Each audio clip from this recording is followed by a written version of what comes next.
Mississippi Delta. I believe the first chair of the Fed to do so. I've seen the interest he's taken in CRA and in other issues affecting economic justice for low and moderate income people. So it's a real pleasure to have Chair Powell here today to address the conference. We'll hear short remarks from him and then have a chance for Q&A. If you do have a question to ask the chair, we will try to get to them. Please put it in the chat. And so without further ado, Fed Chair Jerome Powell. Chairman Powell. Thank you very much, Jesse, and it's great to see you as always. Good afternoon, everyone, and it's a pleasure to be with all of you today. Together, over the past year, we've been making our way through a very difficult time.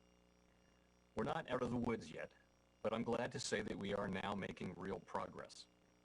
While some countries are still suffering terribly in the grip of COVID-19, the economic outlook here in the United States has clearly brightened.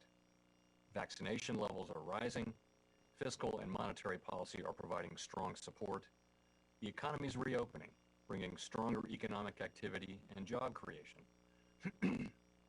That's the high-level perspective. Let's call it the 30,000-foot view. And from that vantage point, we see improvement. But we should also take a look at what's happening at street level. Lives and livelihoods have been affected in ways that vary from person to person, from family to family, and from community to community. The economic downturn has not fallen evenly on all Americans, and those least able to bear the burden have been the hardest hit. The pain is all the greater in light of the gains that we had seen in the years prior to the pandemic. COVID swept in as the United States was experiencing the longest expansion in its recorded history. Unemployment was at 50-year lows, and inflation remained under control. Wages were moving up, particularly for the lowest paid workers.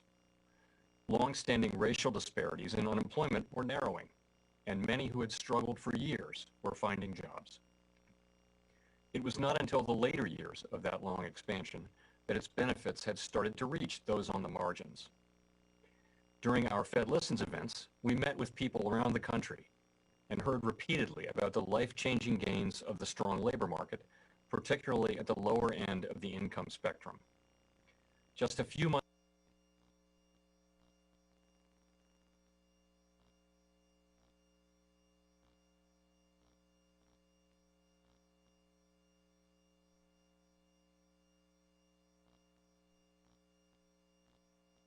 later, the Household Economics and Decision Making, we call it our SHED report, which will be published later this month, will show that for prime age adults without a bachelor's degree, 20% saw layoffs in 2020 versus 12% for college-educated workers. And more than 20% of Black and Hispanic prime age workers were laid off, compared to 14% of white workers over the same period.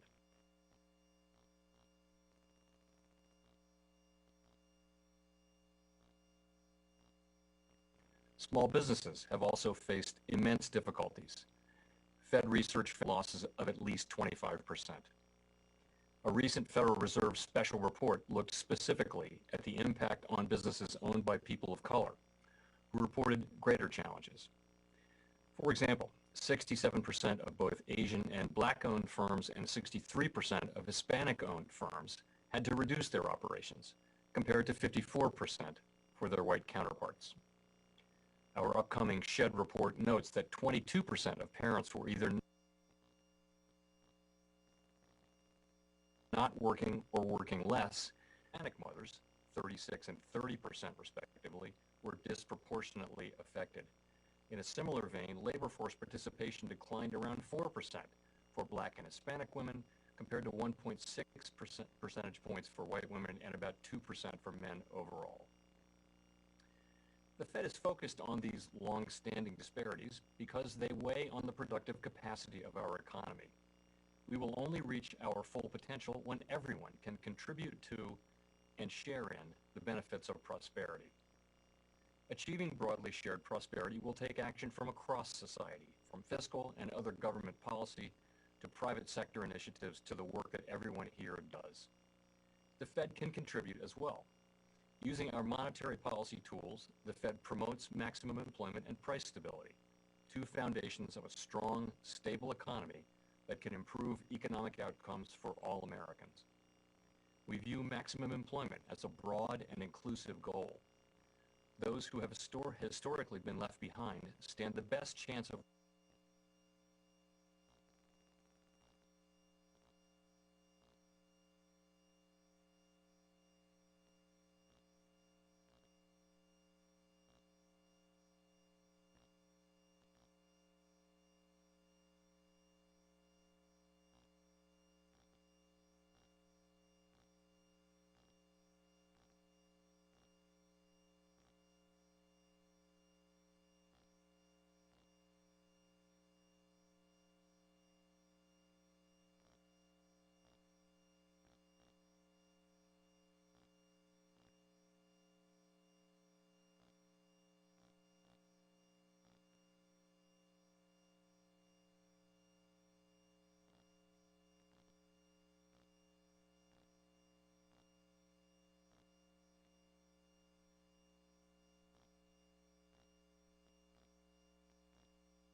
a strong, stable economy that can improve economic outcomes for all Americans. We view maximum employment as a broad and inclusive goal. Those who have historically been left behind stand the best chance of that. Last year, the Fed issued a proposal for a strengthened, modernized CRA framework with the objective of building broad support among both external and stakeholders and participating agencies. Our goal is to strengthen the core purpose of meeting the credit needs of low and moderate income communities. We especially appreciated NCRC's feedback on the proposal. We'll continue to do our part, and we appreciate the ways that our work and that of the NCRC members have intersected. Last April, for instance, the Fed expanded the Paycheck Protection Program liquidity facility in order to broaden its reach to include some non-depository lenders. That included CDFI loan funds, which many of the people here represent. Your work provides small businesses with invaluable technical assistance to help them weather the downturn, and you have helped them get the funds they need to support their businesses. NCRC member groups have contributed in so many ways. You helped workers who lost their jobs get retrained. You supported working parents. You helped homeowners struggling with payments and connected renters to federal assistance programs. You brought more people into the banking system, helped strengthen financial literacy and capabilities, and worked to address digital divides in areas of need, particularly in rural communities, at a time when connectivity is essential. So I'd like to close by saying thank you. You've been working hard through this crisis, and an enormous amount of work still lies ahead. But what you do is essential. You provide an invaluable service. You make people's lives better, and there is no higher call. Look forward to our discussion. Great. Thanks, Chair Powell. Once again, if you'd like to submit a question, please submit it in the chat. We won't get to every question, but we will try to get to a few. Chair Powell, you mentioned CRA reform. Of course, we are the CRA coalition, so we'll start out with a few questions in that space. Is the Fed aiming for a CRA rule done jointly with the OCC and the FDIC? Yes, we are, very much so. We think that the CRA will be most effective if the three agencies get together with a consistent approach and hopefully with identical or nearly identical rules. So we remain committed to doing that. That's in place to ensure that banks are meeting the credit needs of low and moderate income communities, and also reducing inequities in credit access and strengthening banking services and investment in low and moderate income communities. So in terms of the timing of that, it's hard to say. We solicited a comment on our ANPR, which we issued last December, and we got comments back a couple of months ago. We're going through those with great care and beginning discussions with the other agencies, and hopeful that we will come together on something together. We got news today that Treasury Department plans to name an acting comptroller. But does the lack of a permanent nominee slow down the process at all for CRA reform? That's a good question. I don't really think so. I don't think so. And I saw that news as well. Of course, I don't have any comment on that news, but I would say that I believe we can make good progress with the other agencies now, and that's certainly going to be our intent. We have discussions going on now, and I feel that we will make progress. We know that CRA only applies to deposit-taking institutions, and we know that it would require an act of Congress to expand that, so it's not the purview of the Fed or the OCC or the FDIC. But you've traveled the country, you've seen what's going on in terms of capital and credit needs in many parts of the country, in all parts of the country. In your own view, should other financial institutions have an obligation to better serve the capital and credit needs of all Americans? Do we need something like that? You know, you do see this across payments and all sorts of financial services. You see activities that had once been principally the province of banks moving into the non-bank sector, and it's something you see quite broadly. And I would just say, as a general matter, like activities should have like regulation. And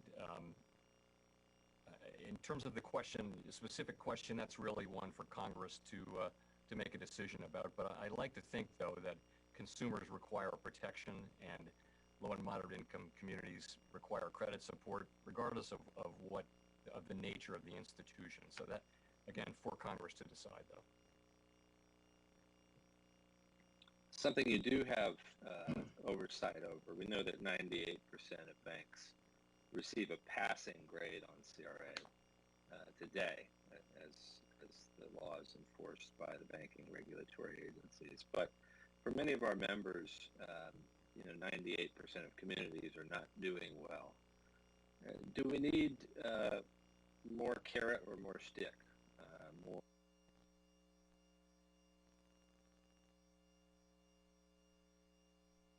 More enforcement, more incentives, more enforcement, more incentives. In your view, how are we through better enforcement or through more incentives? Jesse, I would say that, as I mentioned in my remarks, these long-standing disparities, they're going to take a very broad set of policies from across Congress and the states and the private sector. And those are the really powerful policies that are out there that can really, in the hands of elected officials, that can address just those long-standing disparities more than others. We know that we have a role, and I mentioned what that role can be. I would talk about a couple of things that we can do and are doing. The first is just with our employment mandate over the last couple of years, and we decided to think of our maximum employment mandate as a broad and inclusive goal, by which we mean we're looking well beyond the headline numbers into different demographic groups. We also decided to only different demographic groups. We also decided to only react to shortfalls in our estimate of maximum employment. In other words, we weren't going to raise interest rates if employment was higher than we thought the sustainable level is, because we frankly don't know what the highest sustainable level is. We saw in the last expansion that unemployment could go to 50-year lows without troubling inflation, and we put that to work. And we think that those changes, which sound lows without troubling inflation, and we put that to work. And we think that those changes, which sound pretty technical, they're actually very important for people who are at the margins of the labor market. We saw really, really important. I mentioned the CRA, of course. We see CRA reform as a very important way to make progress against these issues. I mentioned the fair lending laws. We want to enforce them strictly. I'd also point out our gains beginning to happen in 2000. I mentioned the fair lending laws. We want to enforce them strictly. I'd also point out our partnership with minority depository institutions. We have a lot of outreach going on with them, and we want to find ways to support them, and that's also part of our CRA reform. You know, in the payments area, we think FedNow can help those who are at the margins.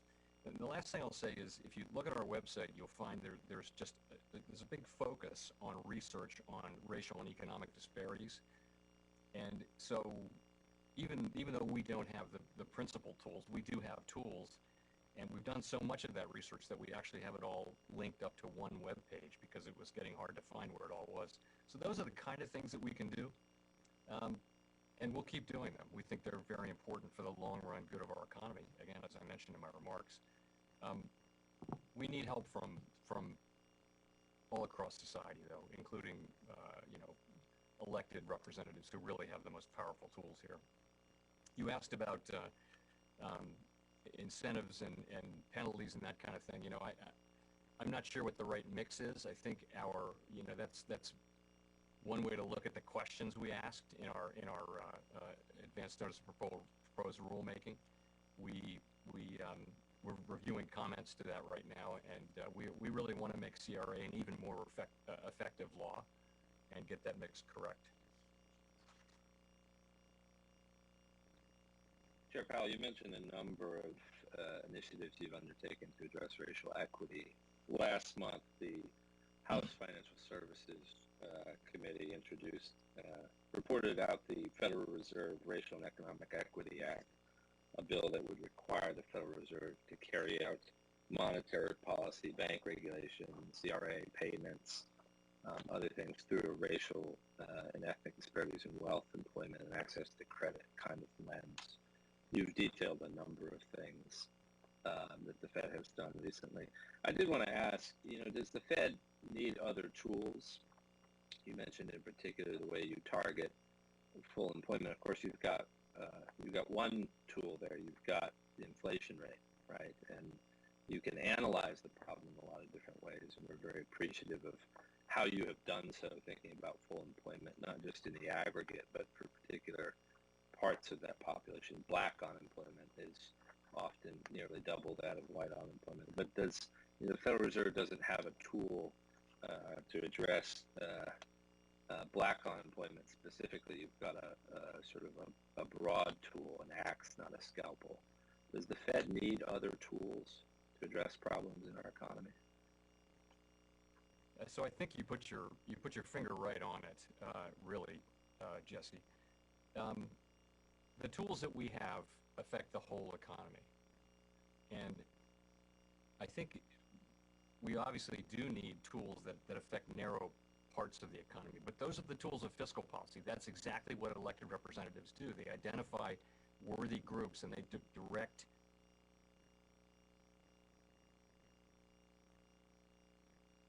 representatives do and are supposed to do, not the Fed. I mean, the Fed is a government agency created by Congress with a narrow mission, powerful tools, but two important goals. And I think to the extent we take on goals that really don't fit with those tools, really those goals should go, the tools should go to other parts of the government and not to us. I worry that if we start taking on everything, then the case for us being independent of political control disappears. And one of the things I think that has really served the country well is to have us be independent of political considerations. We're thinking about the economy and the people that we serve exclusively. We're not analyzing these in political or election-related terms. And I think that's so important. And I think the minute we start taking on roles that are better done by the legislature or by parts of the administration, we really compromise that. So it's not that we don't strongly support those goals, but I would say we're not looking for a law change. And the bottom line is we're doing the things that we can do, and we probably can do more things. But I wouldn't ask for tools, and I also wouldn't ask for a mandate that we can't really achieve with our existing tools. We can't. There's some things that we can do, and some things that we can't do. We can do a lot of research and call these things out, which we do, and the other things that I mentioned. But Thank you. And notwithstanding your point about the political independence of the Fed and certainly fiscal policy being in the province of Congress, we've seen it on a number of occasions. Um, Economic stimulus very slow to develop as it works its way through the halls of Congress. Certainly, I think when we think about the coronavirus pandemic, Congress was probably quicker to act than it was during the financial crisis. But on a number of occasions, we've seen fiscal stimulus really lag the need to the point where you and other economic policymakers have really gotten to the point of encouraging fiscal policy. Should more of the fiscal policy response be automatic, if not in the hands of the Fed, built into automatic stabilizers that kick in given certain measurements of recession or impending recession? You're right. We can move very quickly, and we have done that, and we did do that earlier last year. We can cut interest rates. We can, take other measures to create accommodative financial conditions and support economic activity. And we did a lot of that last year. The really powerful tools, though, of course, are fiscal policy. As you pointed out, Congress actually passed the CARES Act before the end of March last year. So within a month, the biggest economic support bill basically in living history, certainly since World War II. And it was passed unanimously within a month of the outbreak of the pandemic. So they did move incredibly quickly and incredibly forcefully, and I think that was absolutely essential in what happened. The question of putting fiscal policy more on automatic pilot is an interesting one. It's really one for our elected representatives again. Many countries do have stronger, they call them automatic stabilizers, but honestly, that's not something. We don't give advice to Congress. Congress has oversight over the Fed, not vice versa. So we don't give them advice on things. We try to stick to our job whenever possible. You mentioned earlier payments and digital currency. We saw during this crisis, the amount of time it took to get stimulus checks to people. Is the country in need of a digital currency? What's your view on, sort of the prospects for a digital currency or cryptocurrency to really help low-income Americans? Is it a tool that can be useful in that context? So I think I think something like now 5% of households are unbanked, and that's something like a little better than more than 7 million households. It's come down over time, and that's good. It's still too high, though, and we want to make further progress. I personally think that the best and most straightforward way to reach those households, and by the way, those were the households who had a hard time getting their checks because they didn't have bank accounts. So the government was looking to distribute those payments, and that's where the issue really came. So the best way, though, I think the most straightforward way to address that problem is through the existing banking system, which they have experience dealing with the public. And I think I'd like to see, there is now a big push, and I salute the FDIC's work on this in particular, and we're focused on it as well. It is around making very broadly available these extremely low-cost, no overdraft fee accounts for everybody, and not just making them available, but doing everything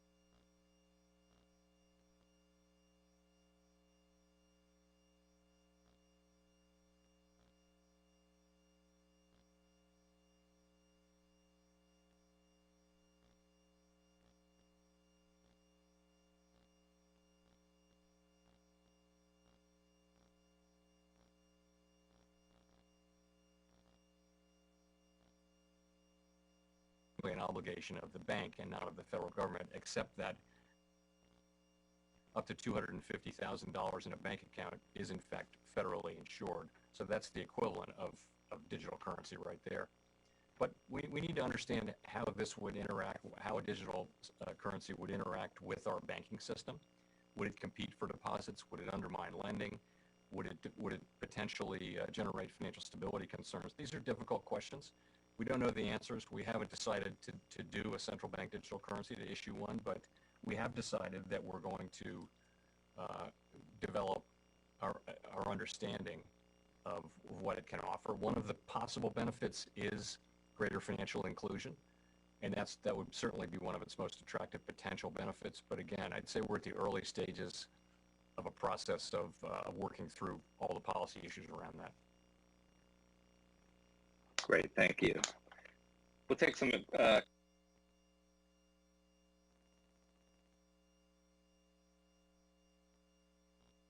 questions from the audience now. I've gotten a couple.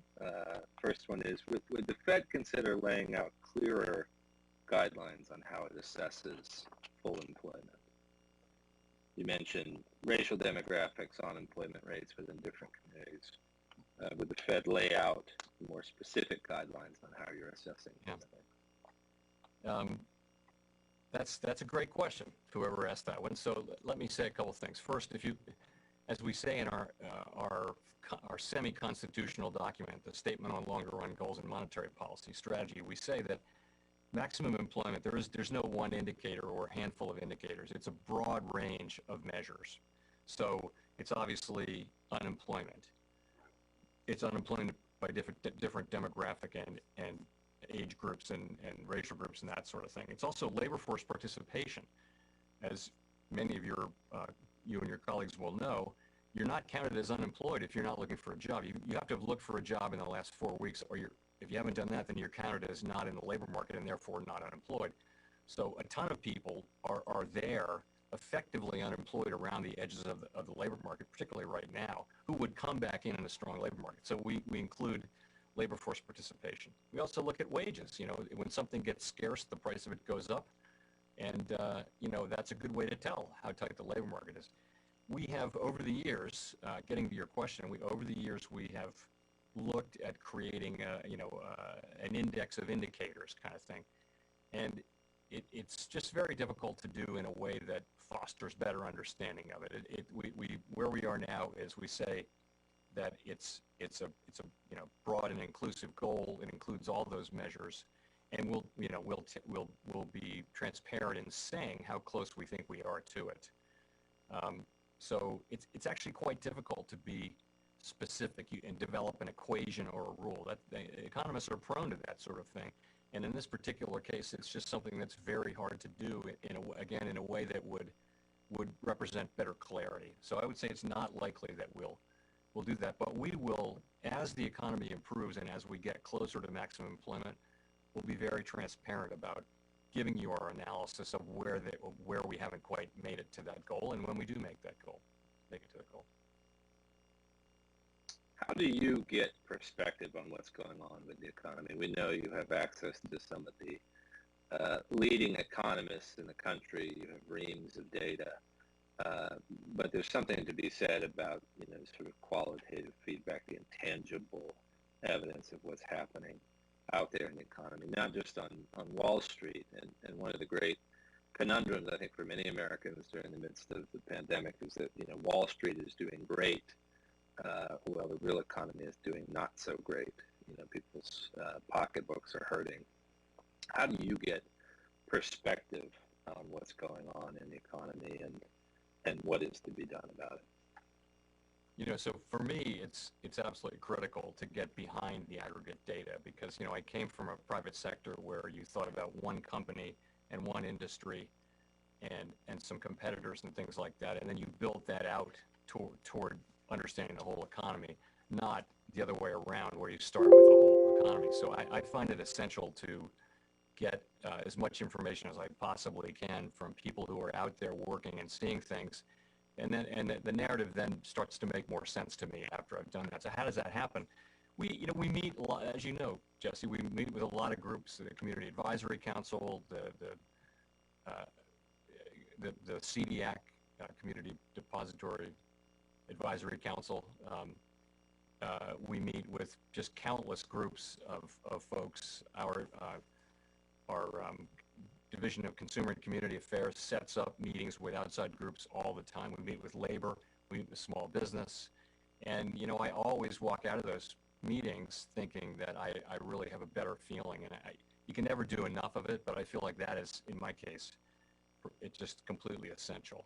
Of course, we also stare at the data, and we actually don't have, it's not like we get a lot of secret data. We get the same data every time, like the Central Intelligence Agency, where they have, no doubt secrets. We just have a lot of people who are very good at analyzing data. And so, and they've been doing it full time for, in many cases, decades. So we get, I think, excellent analysis of the existing data, and as good a forecast as you can forecast. It's difficult to forecast the economy, that's for sure. So that's what I do. I do all of those things.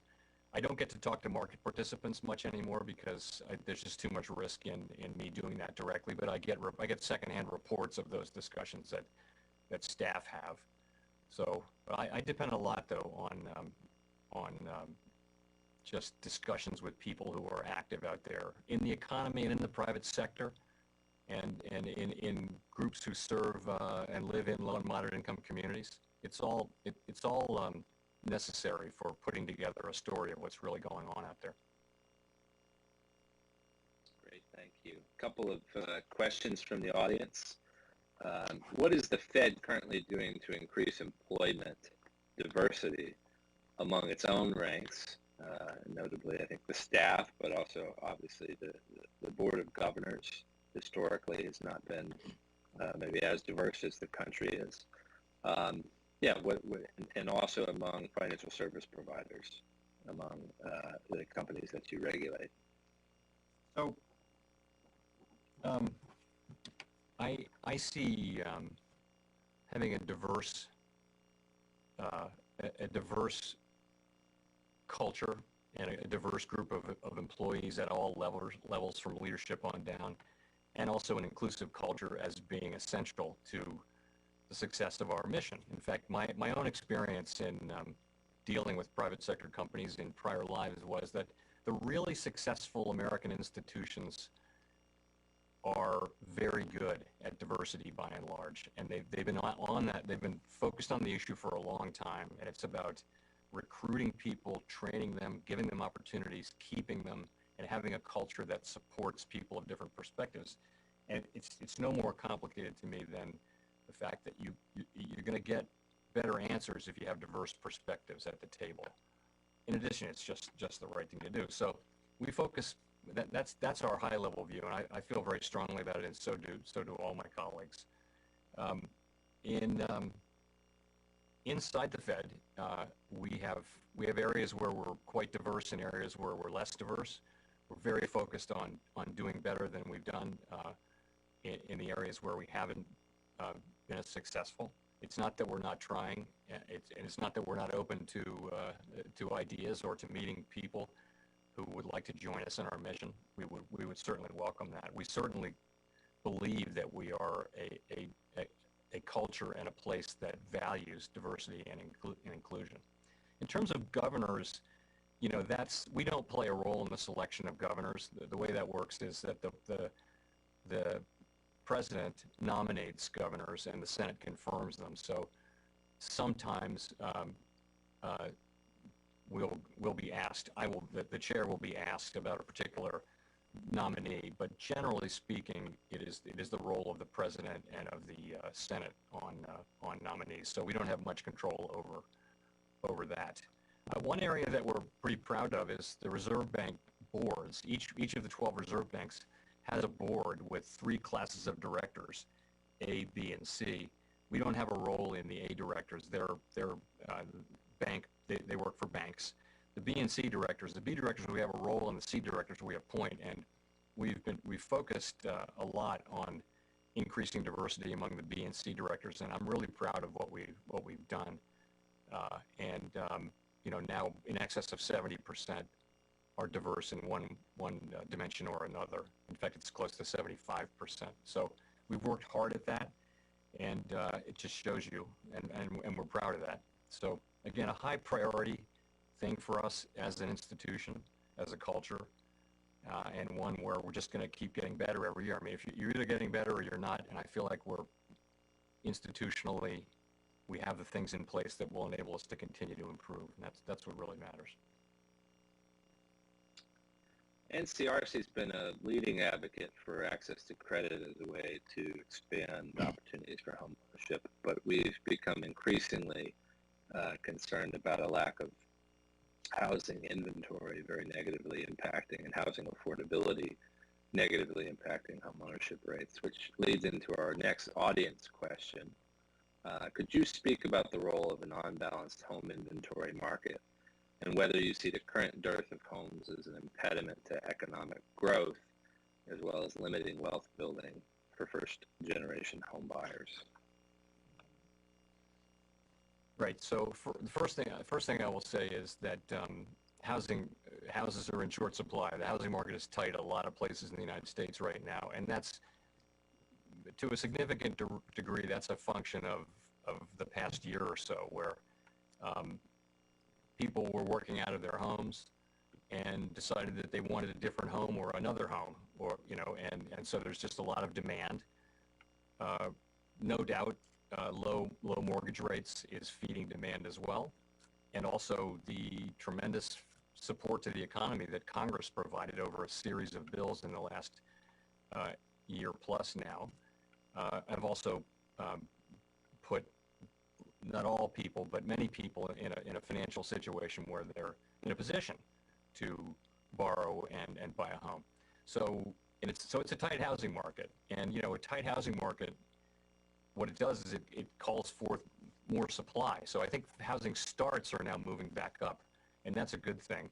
I mean, the problem with a strong housing market is that it's harder, as you mentioned, it's harder for first-time home buyers to get in. It's harder for buyers who are at the margin, minorities particularly, and for sure, owning a home is not for everybody at every time, but it has been one of the ways to join the middle class and benefit from the appreciation of your home over time. So it's an important aspect of our economy, and we certainly want it to be as broadly available to people who want a home as it can be. I think some aspects of the current housing situation will evolve so that housing hopefully becomes less scarce. But I think it's going to be a tight housing market for some time now because demand is just very, very high. Great, thank you. Addressing climate change for a moment. We've seen more and more published about the financial risks of climate change, the risks to the bank. We've also seen during this pandemic that shocks to supply systems can cause pretty significant economic issues. We've seen that a ship getting stuck in the Suez Canal can roil global markets. And these are the kinds of things that seem likely, or at least possible, to occur in the context of a claiming changing climate. Is the coronavirus pandemic sort of testing grounds for disruptions to the global economy caused by climate? And how is the Fed approaching the risk posed by climate change to financial institutions? The coronavirus pandemic certainly shows us the possibility, really, of global economic disruption, which, I mean, many people had imagined it and had developed plans for how to deal with it, but now we've been through it once, and here it is 14 months later, and we're still recovering. And in many parts of the world, they're not really recovering yet, so it's a remarkable thing. And there might be a parallel there to climate change, possibly. I would say from our standpoint, we see climate change through the lens of our existing mandates, principally supervision of financial institutions, and also just our responsibilities for financial stability. So with individual financial institutions, climate risk, the risks that follow from climate change, both physical risk and transition risk. Those are just other risks to the operations of individual financial institutions, and our role there is just to make sure that the banks that we regulate and supervise, understand those risks and have plans to deal with them and are managing them. And it's a very, very challenging exercise, and one that I would say it's in its early days, but it is clear, though, that the public will expect bank supervisors to make sure that these federally insured financial institutions that are so critical to providing credit in our economy, that they understand the risks they're taking and that they can manage them. So that's what we're doing. We are not the institution that will establish federal climate policy. That is for Congress and the administration and other agencies that Congress has given such authority to. In addition, just overall financial stability, climate change is going to appear across the financial system, not just in the regulated banking system. And our role is really one of our roles will be to just assess and understand through research and working with experts exactly how that will affect the financial system. This is an issue that's going to be with us for a long, long time. Again, we're in the very early days of getting our arms around it and spending a lot of time doing so today. And we see it as a high priority over time. Thank you, Chair Powell. We thank you for your steadfast support of CRA, a friend and an ally to NCRC, certainly. We appreciate you being here today, being a good sport and taking questions, and appreciate all the work that you're doing. And best of luck, and I know we all look forward to getting back to normal life and an economy that's generating more opportunity for all. Thanks, Jesse. Great to see you. Thank you so much. All right. Once again, we do a virtual round of applause for Chair Powell. We really appreciate his appearance. Someone that we feel like has a real sensitivity to our issues and a breath of fresh air in that regard. Most Fed chairs, with the possible exception of Janet Yellen, are not sensitive to our issues, so we certainly appreciate Chair Powell's efforts around CRA and other issues. I want to thank the audience. Thank you for joining. I'm going to give some housekeeping notes before we close here. Just a few reminders. As each session closes, you'll want to go back to the agenda in the app or online to navigate to the next session. Most sessions are being recorded and will be accessible shortly afterwards via the agenda in case you missed something and want to catch up. And we're going to mix things up for the next hour. One of the obvious challenges of a virtual conference is finding a way for you to meet and talk to people. One of the big appeals of attending a conference is networking, meeting new people, connecting with old friends. And that's